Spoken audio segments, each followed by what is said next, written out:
Hello, everyone, and welcome back to the New Beyond. I'm your host, Judith Rich, and I'm delighted to introduce you to my guest today, a woman who goes by the singular name of Hemalayaa. Now, there aren't very many people in the world who can get away with using one name, and my guest is one of them. So you probably don't know many women named Hemalayaa, but you're about to meet one right now. Let me introduce Hemalayaa to you. Hemalayaa is a mentor, yogini, visionary, and transformational embodiment coach with 23 years of experience.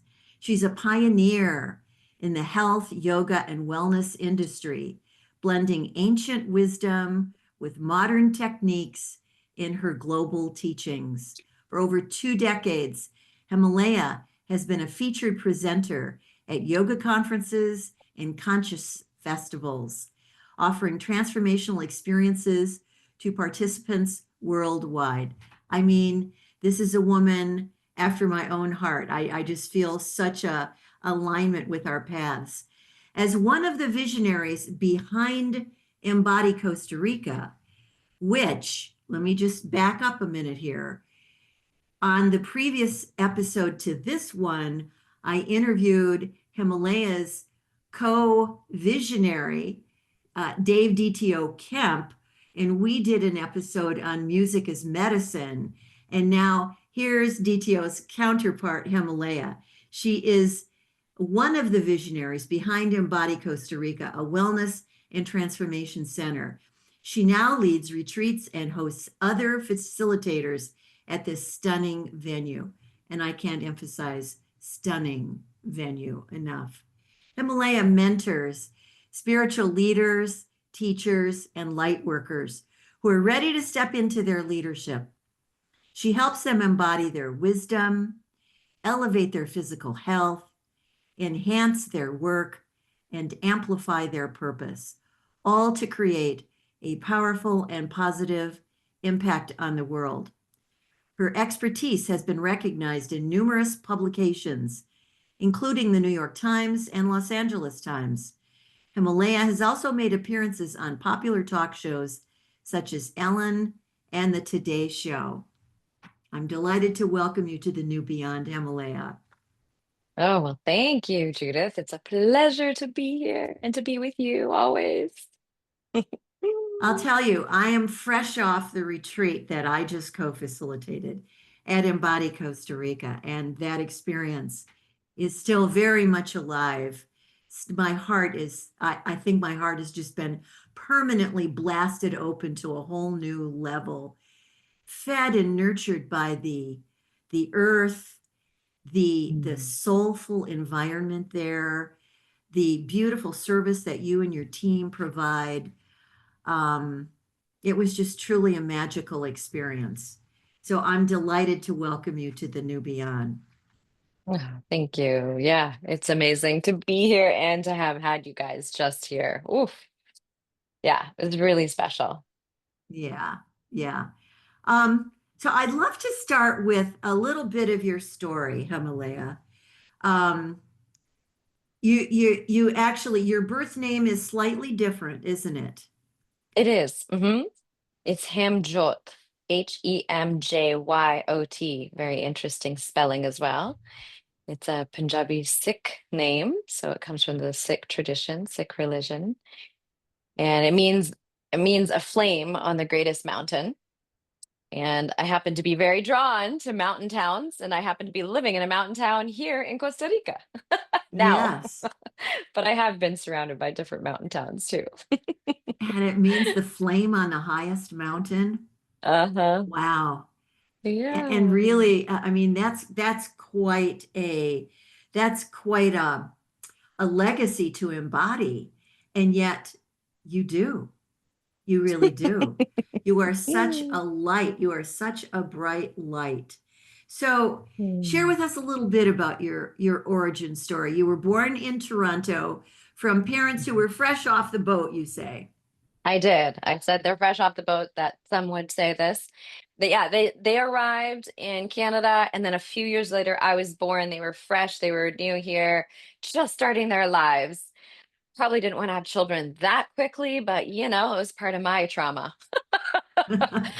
But truly, that's how I got into this path, was just, feeling like, and I think a lot of us feel this, those of us that are healers or light workers, that I just didn't feel like I belonged. I loved the culture, loved my culture upbringing. I loved going to what we call Gurdwara, which is our church, our temple. And I loved praying. I loved being in that space of meditation and prayer. And my dad did yoga growing up. I was really drawn to it. So that pathway brought me into my own spirituality and my connection to source and universe and all of that. Um, yeah, it took me like going far away from it to then come back to it. And it was what brought me back onto the road. So I found yoga again. We do the whole like partying thing to think we can find ourselves through that way. So in my late teens and early 20s, that was the pathway of like, oh yeah, I'm just gonna party. And I just woke up one day and I was like, oh, okay, I think that's what I'm looking for. That's what I'm looking for. So I dove into yoga. It came to me through a friend reminded me. He was also from Indian parents and was Indian as well, descent. And he was like, I think you should work with this book. And it was a yoga book. And I would just look through this book, do these postures, and cry, just lie there crying on my mat in my living room. And I was just starting to look at myself, just starting to to look within and find out who this person was. Why did I come here? What's going on? And I eventually, like, I would, I practiced like this for about a month or two or three, and then like I just was in my own zone and shedding all these tears. And I put on some music one day and I was like, okay, I just need to put some music on. And I ended up playing our Punjabi music, our Bhangra. It's called Bhangra. It's like Indian hip hop. Let's just think of it like that. But it's usually practiced and danced for when the harvests come in. But our dance is very big. We dance at weddings, we dance for different occasions. And so I didn't think anything of it, but I just happened to have the CD. My cousin gave it to me. I put it in my ghetto blaster at the time. And and the music starts playing and I jump up almost right away. I'm still crying. Had I just like I just released a bunch of stuff, and I start dancing around my living room and I'm crying and I'm shedding and something just says to me, this is the pathway. Dance and yoga, yes, is the pathway to finding ourselves, to finding our truth, to coming on home. I guess I didn't have those words per se, but I was like, whoa, here I am. I haven't felt this ever. And so I went on to dive more into yoga and danced more on my own and got into Ayurveda. Ayurveda is the Indian medicine. And that was another level of healing my body, my mind, my spirit through this ancient practice. It was really beautiful. I got to apprentice a doctor at the time, and it was definitely these years of really diving in. And then something told me to teach. Something told me to, like, well, I got to share this. So I started sharing with my family and my friends.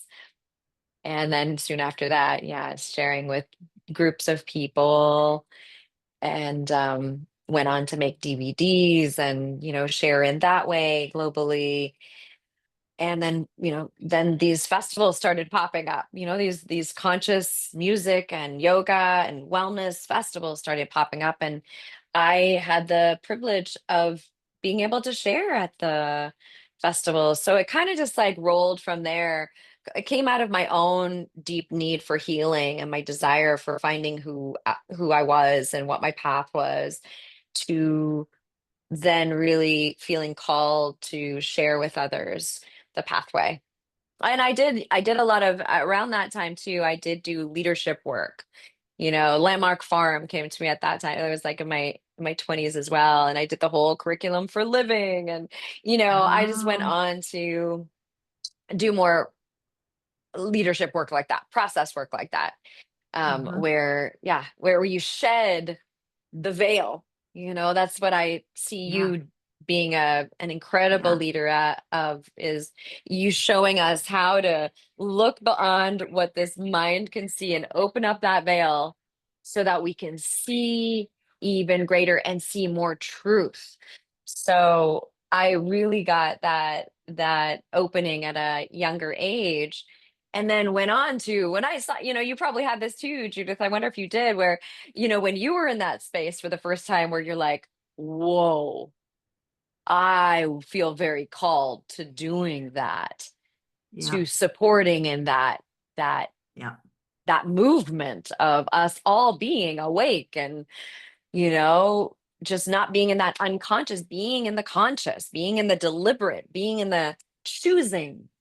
So yeah, it all happened around then. And I just, yeah, went on from there. That's sort of my backstory. Wow, wow. That is a really powerful, potent story. I'm curious. I want to go back a little bit Yeah, sure. to when you read that book. What book was it that you read? Yeah, I didn't even know until later, but it was an Iyengar book. So a certain type style Okay. of yoga called Yeah. Iyengar. And it was postures utilizing blocks and pillows and cushions and stretching the body. So stretching the Yeah. body in a real easeful, gentle way. So I feel like at that time it softened all this imprinting of the culture of drive and doing, and you need to be more, and you need to have this, and you have that, and you're not enough, right? It helped me to soften and shed that. And I believe that's a lot of my tears at that time were just dissolving of that mask and that drive that I picked up from society and culture. Yes, Yeah. yes. Yes. And particularly, I'm not that familiar with the Sikh culture. Hmm. Um, but just Indian parents in general, there's kind of a stereotype that Hmm. they're that there's a lot of high expectations for children to perform, for Hmm. children to make their parents proud, to live up to their expectations. And I'm wondering if you had a lot of that, if a lot of that was part of your Yeah, we can cultural imprinting. generalize because it is true in my Mm, experience, and my whole cousins and yeah, all of my family and friends that I know that are Indian. There's not many of the parents that don't put that pressure on of education. And you have three choices: engineer on the bottom, lawyer in the middle, and doctor at the top. Those are your yeah. choices. You have those choices. That's why there's so And many Indian doctors. brilliant. And it is actually, there's definitely some good, excellent doctors. One of my best friends, Dr. Geetha Mikter Clark. Oh, God bless her. She is in the perfect career. She is an incredible doctor, and she does it in her own unique way as well. Integrative Hmm. medicine doctor, which I Hmm. appreciate. But yes, those are the choices. That's what you got. So for someone like myself that just wasn't a learner in school like that, That was not an I option for you. that it was not an option for me. It was not an option for me. So, yes, I was drawn to psychology, sociology, kinesiology, all these things that now for sure are in the work that I'm doing. Yeah. Um, but at that time, no, I was so clear that I just needed to get away from the family unit to really see who I was as an individual versus what they wanted for me. And the culture only knows what the culture knows, what was passed on to them. So I knew that I should get married, have a child, have another child, and then do my career. But my father, thank God for him, was different. Even though he had gone that path, he really did say to me, he's like, find your purpose first, find your work in the world first. Hmm. And lucky for me, it took me so long.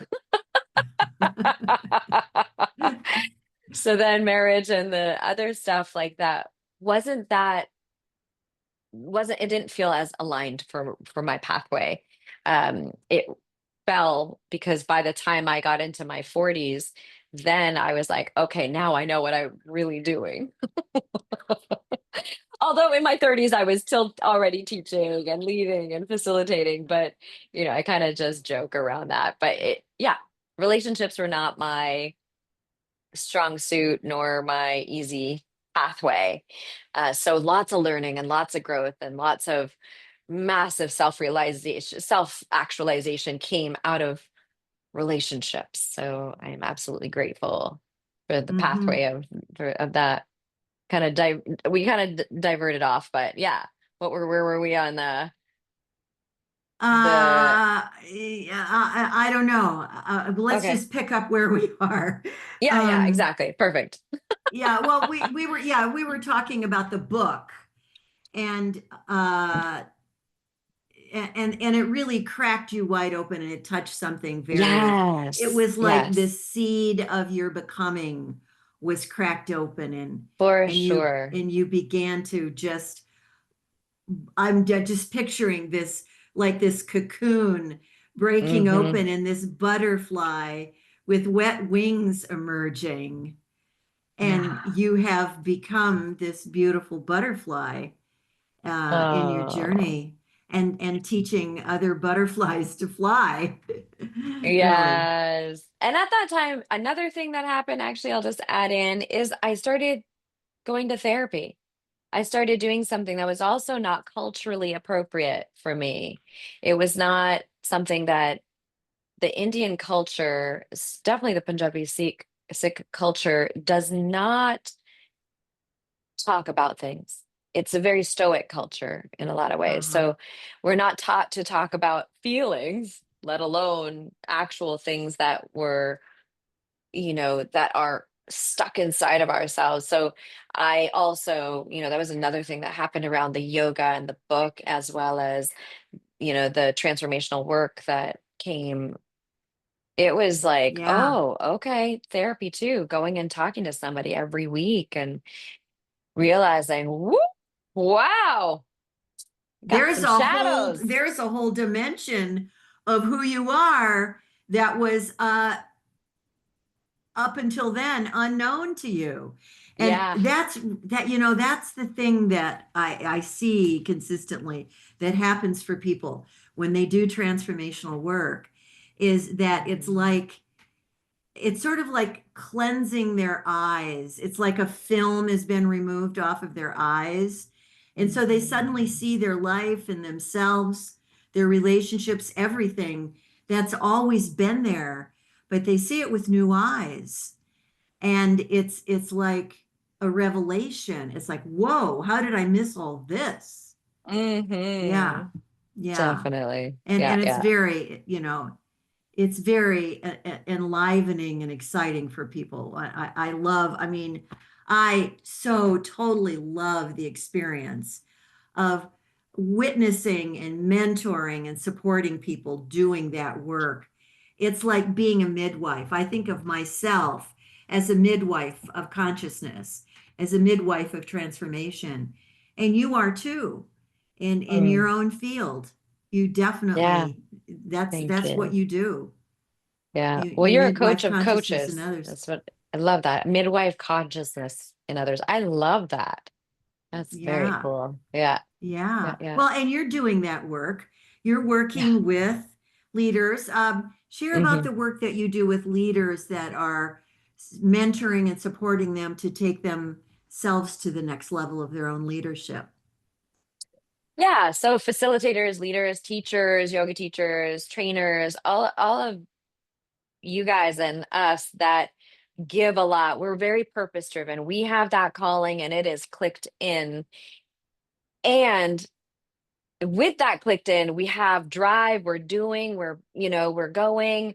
So the same thing that can happen for mothers who are taking care of children and giving and giving and giving to the cause, giving to the children, the same thing can happen for us facilitators. We give to the cause, we give to our businesses, we give to our students, we give to our clients so much that we can really lose ourselves and burn out, get depleted. So we can give so much that we get depleted. And so the work that I do is to support us to be nourished, us to be in full connectedness to source, to our soul self, to source, to the universe, the grander, collective, so that we ourselves are not getting depleted. The channels open, our bodies are filled up, our well is filled up, and we're nourished on that deep, deep, deep level. Because otherwise, you're going to burn out and you're going to lose your jing or your prana or your yeah you can lose your work, and then that's a sad thing. So yeah, that's what I'm doing is on this level too of Embody Costa Rica. So now we invite facilitators to come and do their programs here, their retreats, their trainings, and so we really take the bulk of that production off of them so that Yes. we ourselves, yeah, so you can do the good work. We take care of the customer service. We're, making sure that the people get here. You don't have to worry about that and be mama bear in that way. You get to do the work, bring the work through so that you can just let them have their transformational experience, so that we take kind of the minutia out of it. We got the chef handle, we got the rides handled, we make sure that people have what they need so that you really can be in the flow. And one of the things why I love this job and what it brings for you guys is that you yourself are receiving the magical work that's coming through also. Whereas when you're in production hat mode and you have Yeah. that channel open also at the same time, you cannot necessarily, and I've heard this many times, and I heard myself say it many times where I was like, oh, I forgot what came through. I didn't even hear that. I don't Yeah. remember, because somebody will Yeah. say, when you said da da da da da, it changed my life. And I'd be like, I Yes. don't fucking remember saying that. Yes. So I Yes. saw what it Oh, I did can't for tell you how me. many times I've heard that. Yeah. Yeah. Yeah. So when you can have the production side taken care of and you're in that flow, you yourself can receive also. And that's what I want for each and every one of you guys. Like for you facilitators to receive the beautiful, the angels, the beings, the divine divinity that is, and the wisdom that is coming through, for you to also be able to receive for your evolution here, for your consciousness to receive that too. So I saw it time and time again, and now I feel like, woo, I think we got the golden ticket here. We've got the golden, the You golden definitely do. Uh, team. Listeners, if you're listening to this podcast, can you get the vibe here from Himalaya's voice and her passion and her enthusiasm and her energy? And those of you who are watching this on YouTube, you can see this beautiful woman who's just flowing and glowing and shining and just emitting. And I want to say that not only do you do all of that, like taking care of the production side of it, which I have to say, as a facilitator, I felt so held and taken care of. Everything that you just shared was absolutely my experience. But in addition to that, you also bring content. Mm. Share with our listeners about the Ayurveda. Now, you talked about Ayurveda, and you led Mhm. us through an Ayurvedic oil self massage. So Yes. I would love to have you share just some of the ways that you support the nourishing and the feeding of the body, mind, spirit, soul of those of us who may also be mothers, but are mothering and birthing, creative projects in the world and birthing transformation. And we need that kind of nourishment. And I'll speak on behalf of myself, but I have to say, of all the people that I know that are in this work, most of us are exactly as you described. We are so committed. We are so focused. We are so singularly focused on bringing the work through that. And this is a good thing in a way. We get ourselves out of the way. That's the whole thing, is getting Yes, yourself, getting your true. personality, getting your ego, getting all your stuff Hmm. out of the way so that you can be a pure vessel for the work to come through. And then at the end of the day, when the work is complete, it's like collapse time, because we have no idea how much energy we have um, burned doing our thing. And so through Ayurveda and other modalities that you do, it talk about the importance of self-care for leaders. Yeah, it is imperative. It is imperative. Otherwise, you are going to have a shorter time span. If you want to have sustainability in your purpose of really impact, like that high level of impact of transformation and that leadership work that you're doing, your self-care is imperative. If you're not nourishing this vessel, exactly what you said, that Yeah. this vessel that is absolutely like it's the conduit, it is the open Yes. channel vessel for you to bring that wisdom through and to make an impact and invite people into their own transformation. You can get very burnt out, exhausted, knocked down. And I got knocked down over and over and over again in my life. From all the travel, I was just so burnt out. The thing that kept me sustained or brought me into sustainability with it was the Ayurveda. So, yes, I was doing yoga, but the Ayurveda and yoga are sister sciences. So they go hand in heart and heart, really. The both of them are really important.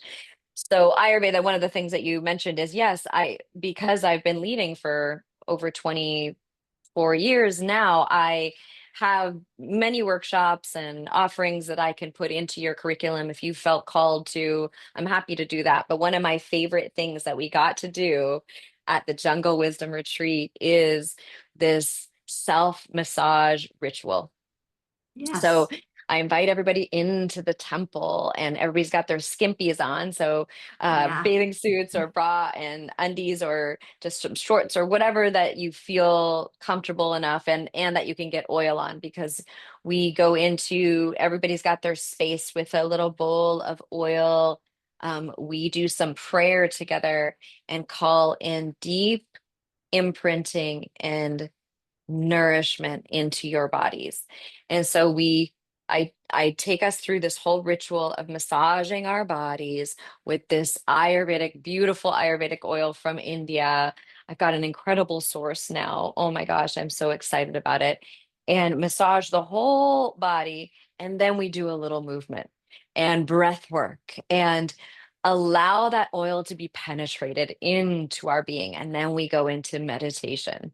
So after all that movement and the visualizations that we go through and all this imprinting of the positive, messages and beliefs that you want to put into your system, and nourishment and rejuvenation and all those beautiful words that your body and soul needs, Yes. then we sit in meditation and we just sit and receive. And then from there, I invite you to go to the next part of the ritual, which is to bathe and let that oils with all the herbs penetrate into your biggest organ. So our biggest organ is our skin.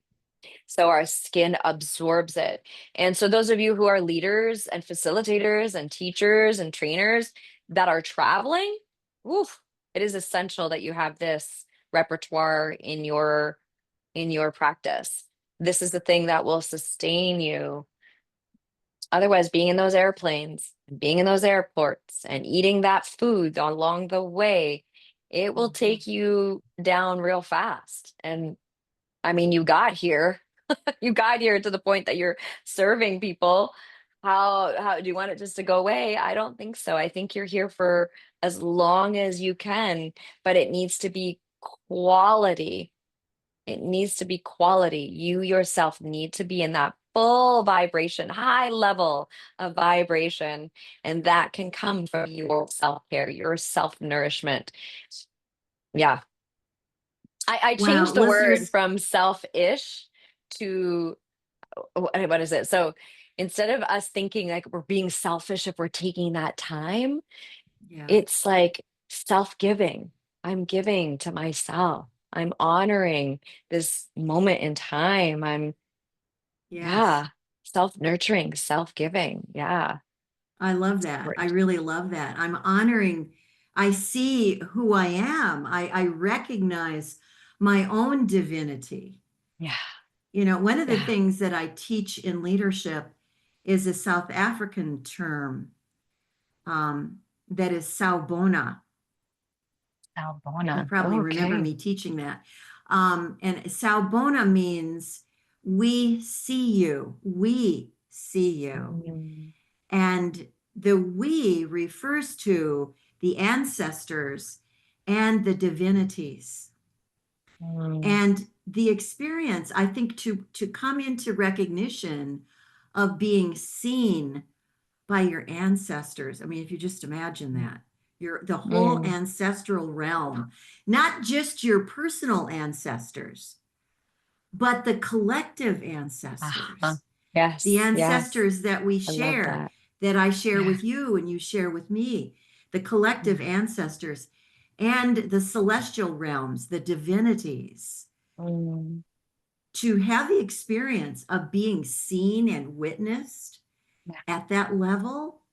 Oh, Whoa, that's a yeah. whole different, that's a whole different realm, isn't it? And I think that your Yeah. work, and I just having experienced the Ayurvedic self massage that you just described, I just sort of mentally went through it all over again as you were just Mm, describing it. And I'm thinking, now I know why, one of the many reasons why I came back from Embody Costa Rica feeling so full, feeling like I'd just mm. eaten a million desserts, you know?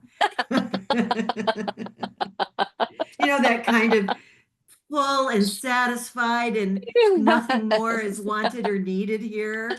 It's like you absolutely fill up the senses. You know, it's just Mm, so sensory. It's so rich. mm, Embody is a place that's rich in sensory experiences. So share with yeah. us what you're up to this summer. I know you're getting ready to leave. You're going to be doing some Yeah. travel. Are you doing any festivals this summer? Yeah, actually, we, DTO and myself both, we're headed to the Berkshire Yoga Festival, and we'll be there for in actually a week and a half.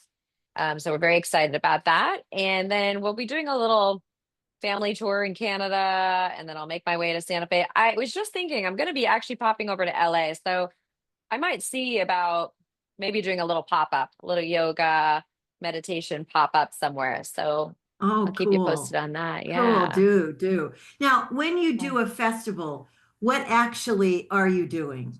What do you do at a festival? So I lead transformational movement experiences, usually connecting people back into their mission and their purpose here. So we utilize yoga, meditation, breath work. And okay, wait, when I say breath work, I don't mean like the heliotropic breath work that everybody's Hmm. that it's more like actual breathing exercises from the yogic practices. So we Prana, do pranayam, exactly. Thank you. pranayama. Yeah. Pranayam, meditation, some dance movement, all these liberating exercises and tuning in to then come on into that self-realization place to empower your purpose. So those are like that's the energetics and the theme of what we're doing.